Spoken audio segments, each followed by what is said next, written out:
I was set up at work. Now my ex-boss is in jail and his life is in ruins. I had been working at Levine's Prime, a high-end restaurant chain owned by a massive hospitality corporation, for nearly 3 years. It was the kind of place where customers dropped hundreds of dollars on a single meal, and everything, from the kitchen to the front-of-house service, was expected to run with machine-like efficiency. I started as a server, but I was always eager to learn more, so I took on extra shifts, mastered multiple roles, and became a go-to employee for anything related to takeout, catering, and delivery operations. Through sheer effort and reliability, I eventually found myself in an unofficial leadership position overseeing these departments. The title wasn't official, and the pay bump wasn't massive, just about $1.50 more per hour, but it gave me some stability. I wasn't looking to get rich. I just wanted to cover my bills, put aside some savings, and maybe, just maybe, finally buy a car so I could cut down my brutal daily commute. But things changed when Harvey arrived. Harvey was brought in as the new general manager, replacing our former GM, who had been forced out under mysterious circumstances. The corporate higher-ups painted Harvey as some kind of restaurant industry fixer, an expert in streamlining operations and improving efficiency. But a quick Google search by some of my co-workers revealed a different picture. Harvey had a history of legal troubles, including domestic violence charges, and a reputation for running restaurants like sweatshops before inevitably getting fired. From the moment he walked in, you could tell he was a ticking time bomb. He had zero respect for the existing staff and treated us like we were disposable. Within weeks, he started firing or forcing out long-term managers and replacing them with people from his past jobs. Guys who would follow orders without question, no matter how unreasonable they were. One of the few original managers who managed to survive the purge was Fred, our kitchen manager. Fred had been at Levine's Prime for years, and while he was competent, he had a spineless, survival-first mentality. His loyalty wasn't to the staff or even the company. It was to whoever was currently in charge. If the corporate office sent in a hardliner, Fred became a corporate suck-up. If the general manager was a dictator, Fred became their right-hand enforcer. And now, with Harvey in control, Fred turned into his obedient lapdog. With a revolving door of new managers and no one officially overseeing the catering, delivery, and takeout departments, I found myself in a weird limbo. On one hand, I was still the go-to person for anything related to my department. My coworkers saw me as their leader, and even corporate executives consulted me when scheduling shifts. On the other hand, Harvey and Fred clearly didn't like the influence I had over the staff. I could feel it. I was on their radar, and not in a good way. I wasn't one of Harvey's loyalists, and Fred resented the respect I had from my team. I knew that if they ever had the opportunity to get rid of me, they'd take it. I just didn't expect it to happen the way it did. Harvey wasted no time making his presence felt. From day one, he came in like a wrecking ball, changing policies, firing managers, and demanding absolute obedience. It wasn't long before the old management team was wiped out, one by one. Some left voluntarily, recognizing the toxic storm brewing. One of our best managers, Lisa, handed in her resignation just 2 weeks after Harvey took over. Before leaving, she warned me, "This place is about to go down in flames. Get out while you can." I should have listened. Lisa was soon replaced by one of Harvey's handpicked yes-men, and then another, and another. Within a month, all but one of the original managers were gone. That one exception? Fred. Fred, the spineless kitchen manager, had a knack for survival. Instead of pushing back against the chaos like Lisa had, Fred did what he always did, adapted. He sucked up to Harvey, nodding along to his terrible ideas and agreeing with everything he said, no matter how damaging it was. Soon, Harvey started treating Fred like his trusted right-hand man, giving him more power than he had ever had before. And Fred? He loved it. Now that he had Harvey's backing, Fred started expanding his reach beyond the kitchen. That's when he came for my department. Despite the chaos at the top, my department, takeout, catering, and delivery, had always run smoothly. The team was efficient, well-organized, and knew exactly how to handle high-pressure situations. I had spent years building it up, training employees, and making sure everything operated like a well-oiled machine. But Fred didn't care. With Harvey's blessing, he started meddling in my department's operations.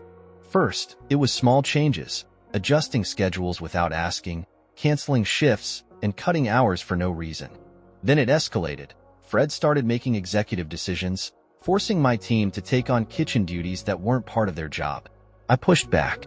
At a department meeting, I confronted him. "Fred, you don't even know how our department runs. You don't understand how crucial these hours are for my team." He sneered.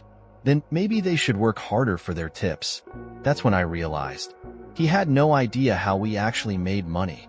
Fred assumed that, like servers, my team relied on tips. But what he didn't get was that most of our orders were online, through services like Grubhub and DoorDash, which rarely included tips. Our hourly wage was everything, and cutting shifts meant cutting people's paychecks in half. I tried explaining this, but he didn't listen. Instead, he started pressuring employees to leave early, sending people home before their shifts were up to save money on labor costs. I knew this was only the beginning. Harvey and Fred didn't like that I was pushing back. They wanted complete control, and I was the only thing standing in their way. And that meant my days were numbered. The tension in the restaurant was reaching a breaking point. Harvey and Fred had a plan, and I was in their way.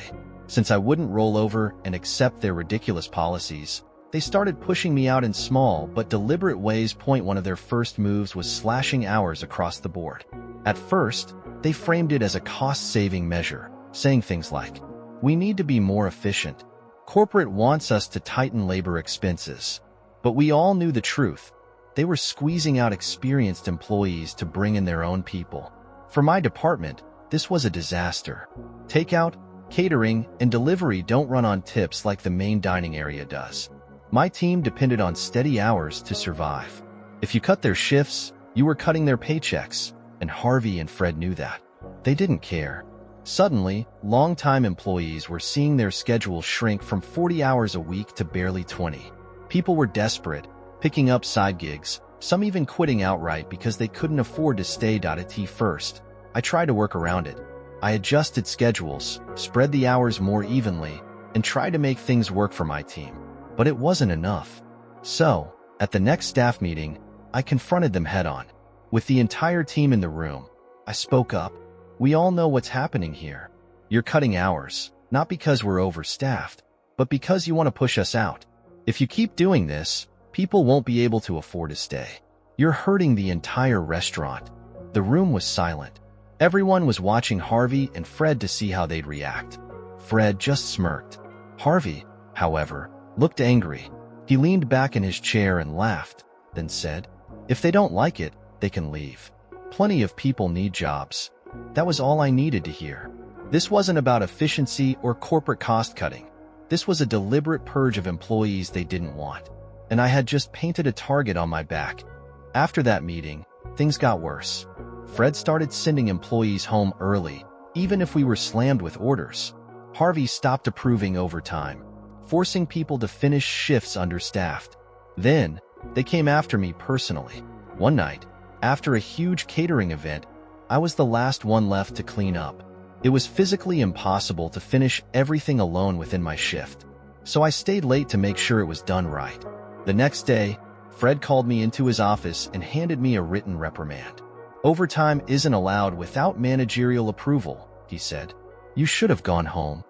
I stared at him. "So what? You wanted me to leave everything a mess?" He shrugged. "Not my problem." It was so obvious what they were doing. They wanted me to snap, to yell, to argue, to give them any excuse to fire me. But I wouldn't give them the satisfaction. I took the reprimand, but I didn't sign it. Instead, I looked him in the eye and said, "If you're going to come after me, you better do a better job covering your tracks." Fred's smirk faded, because he knew I wasn't going down without a fight. Harvey and Fred had been gunning for me for weeks, but now they were ready to make their move. They needed a way to get rid of me fast, without making it look suspicious. So, they did what cowards do best. They set me up that IT was just another shift. I had clocked in an hour early like I usually did. Living in the city wasn't cheap, and one of the few perks of working at the restaurant was the free soup and bread for employees. I went to the kitchen to grab something to eat when one of the line cooks, let's call him Danny, stopped me. "Hey man," he said, holding out a plate. "We had an order get canceled, but it was already made." Fred said to just give it to someone. So you want it? I looked down. It was my favorite appetizer. I didn't think twice. Thanks, man, I said, taking the plate. I had barely sat down at my booth when Harvey and Fred came marching over. Harvey had that smug grin on his face, the kind that said, "We got you." "Did you order that meal?" he asked, arms crossed. I blinked. "No, Danny gave it to me. He said it was a canceled order and already written off." Fred shook his head dramatically. "I have no idea what you're talking about." Harvey sighed. "I think you already know what this means."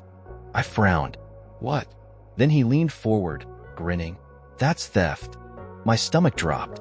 "Are you serious?" I scoffed. "It was a canceled order." "Fred, you literally told him to give it away?" Fred shrugged, playing dumb. "Nope, never said that." Harvey smiled. "Finish your food and get your things. That's your last meal here." I felt my face heat up with anger. I wasn't stupid. I knew this had been the plan all along. They had cornered me into a situation where they could fire me on the spot. No need for warnings, no need for HR involvement. And if I made a scene, they'd call security and make sure I never got another job in the industry. I had no choice that I grabbed my things and headed to the back office to pick up my last tips. But before I went inside, I had a gut feeling. I pulled out my phone, turned on the voice recorder, and slipped it into my pocket. As soon as I opened the door, I heard Harvey and Fred talking. "That went perfectly," Fred was laughing. "Yeah, took long enough." "He was getting too comfortable," Harvey replied. I froze. Fred chuckled. "You think he'll fight it?" "Nah," Harvey said. "He's smart enough to know he lost." I clenched my fists, but I didn't say a word. I walked in, and both of them went silent. Harvey smirked. "Oh, back so soon?" I just held out my hand. "My tips." Fred dug into the safe, pulled out my earnings, and shoved the cash into my hand. "Good luck out there," he said, fake sympathy dripping from his voice. I took the money, turned around, and walked out. But inside, I was smiling, because I had exactly what I needed as soon as I stepped outside. I took out my phone and played back the recording. I heard it loud and clear. Harvey and Fred admitting they set me up. I looked up at the restaurant's bright, glowing sign above the door. They thought they'd won, but they had no idea what was coming. I walked away from that restaurant with nothing but my tips and a phone recording. But that was all I needed. I wasn't going to let Harvey and Fred win. They wanted to ruin my career, but instead, they had just set themselves up for disaster. The moment I got home, I updated my resume and started sending out applications. Chicago was a big city, and I had plenty of experience. I wasn't worried about finding work. I was worried about how long it would take. To speed things up, I posted in local job groups on Facebook, explaining that I had just been let go and was looking for something immediately. By the time I got off the train the next day, I already had 2 interviews lined up. At my first interview, the hiring manager, let's call him Dean, was impressed by my experience. "Honestly, your background looks solid," he said, flipping through my resume. "You've worked in a fast-paced environment, handled multiple roles. You'd be a great fit for us." I felt relieved. Finally, things were turning around. Then he leaned back in his chair. "But I did call your previous employer," he added, watching me closely. My stomach dropped. "Harvey said you were fired for theft." I let out a slow breath, keeping my expression calm. "Dean, can I show you something?" I pulled out my phone, opened the recording app, and pressed play. Harvey's voice filled the room. "That went perfectly." "Yeah, took long enough." He was getting too comfortable. I watched as Dean's face change completely. By the time the recording ended, he looked pissed. "That's unbelievable," he muttered. "They really set you up?" I nodded. That's why I left without fighting it. But I wasn't going to let them ruin my chances of moving forward. Dean sighed and rubbed his face. "Look, this is more than enough proof for me. You're hired." "But," he hesitated, "can you send me that recording?" I frowned. "Why?" Dean smirked. "Because my wife's an attorney, and she's going to know exactly where to send this." Later that night, I got a text from Dean. "My wife just sent the recording to the legal team at your old company. Things are about to get interesting." And he wasn't kidding. Within a week, I started hearing rumors. A corporate auditor had been sent to the restaurant for an internal investigation. Harvey and Fred? They had no idea what was coming. Harvey and Fred thought they had one. They thought they had gotten rid of me and moved on like nothing happened. But they never expected the storm that was about to hit them. It all started when corporate sent an auditor to investigate the recording Dean's wife had submitted. At first, Harvey and Fred tried to play it cool. They denied everything. They said I was just a disgruntled employee trying to cause trouble. But corporate wasn't stupid. They started interviewing employees, and that's when things spiraled out of control. More and more staff members came forward with their own stories, things no one had spoken up about before. The biggest bombshell? Harvey had been sexually harassing waitresses for years. He had made inappropriate advances, offered promotions in exchange for favors, and even texted underage hostesses after hours. As soon as corporate got proof, they called the police. But that wasn't all. During the investigation, Fred's secret came to light too. Corporate discovered that he had been running a fake document scheme, supplying illegal workers with fraudulent social security numbers and IDs so they could be hired under the table. He had been doing it for at least 4 years, and several employees had been working under fake identities the entire time. The police turned the case over to federal authorities. When Fred was confronted, he immediately cracked and gave up names. Within a week, several employees were detained by immigration authorities, and at least 6 were deported. After weeks of corporate chaos, the company cut ties with Harvey immediately. He was fired on the spot, escorted out of the building, and later sued for workplace harassment. To make things worse for him, corporate informed his wife about everything they had discovered. She filed for divorce the next day. As for Fred, he wasn't as lucky. Once the FBI got involved, he was arrested for fraud. He had been making thousands of dollars selling fake documents, and they had enough evidence to bury him. The last I heard, he was looking at serious prison time. I wouldn't have even known about all of this if it weren't for Thomas. One day, months later, I ran into him outside a coffee shop. "Dude, you have no idea what happened after you left." He filled me in on everything: the investigation, the lawsuits, the arrests. By the end, the restaurant had lost so many employees that they had to shut down temporarily just to rebuild. Harvey and Fred had tried to destroy me, but in the end, they destroyed themselves. What's crazy is that none of this would have happened if Dean hadn't asked about my firing. All he wanted was to get the truth, but instead, it set off a chain reaction that brought down an entire corrupt system. And me? I walked away with a better job, a higher salary, and complete peace of mind. For the first time in a long time, I wondered I never thought that getting fired for something I didn't do would turn out to be the best thing that ever happened to me. When I walked out of that restaurant on my last day, I felt nothing but anger and betrayal. But now, I feel nothing but relief. After leaving the restaurant industry, I never looked back. I settled into my new job at the logistics company, and for the first time in years, I had stability. No more dealing with incompetent managers. No more worrying about getting my hours cut. No more being forced to fight just to be treated fairly. Instead, I had a consistent salary, health benefits, and actual career growth opportunities. And the best part? I wasn't struggling anymore. At the restaurant, I had to take every shift I could get just to pay my bills. Now, I was making more money while working normal hours. No overtime, no exhaustion, no stress. For the first time in a long time, I had time for myself. I finally bought the car I had been saving for. I started picking up new hobbies. I even had time to just sit at home and relax without feeling guilty. It was a life I never thought I'd have. And yet, here I was a few months after the whole ordeal. I found myself thinking, what if I had never been fired? Would I still be working under Harvey and Fred, watching them slowly ruin the place? Would I still be struggling to get fair treatment? Would I still be stuck, too afraid to leave because I needed the paycheck? The truth is, getting fired was the push I needed to finally move on. And in the end, it wasn't me who suffered. Harvey lost his job and his wife. Fred got arrested. The restaurant collapsed under its own corruption, all because they tried to take me down. Funny how things work out, huh? I never planned revenge. I never tried to get them fired. I just wanted justice, to clear my name and move on with my life. But somehow, the universe took care of the rest. Harvey and Fred thought they could step on the wrong person and walk away without consequences. Instead, They triggered a chain reaction that destroyed everything they had built. Maybe it's karma. Maybe it's just poetic justice. All I know is this.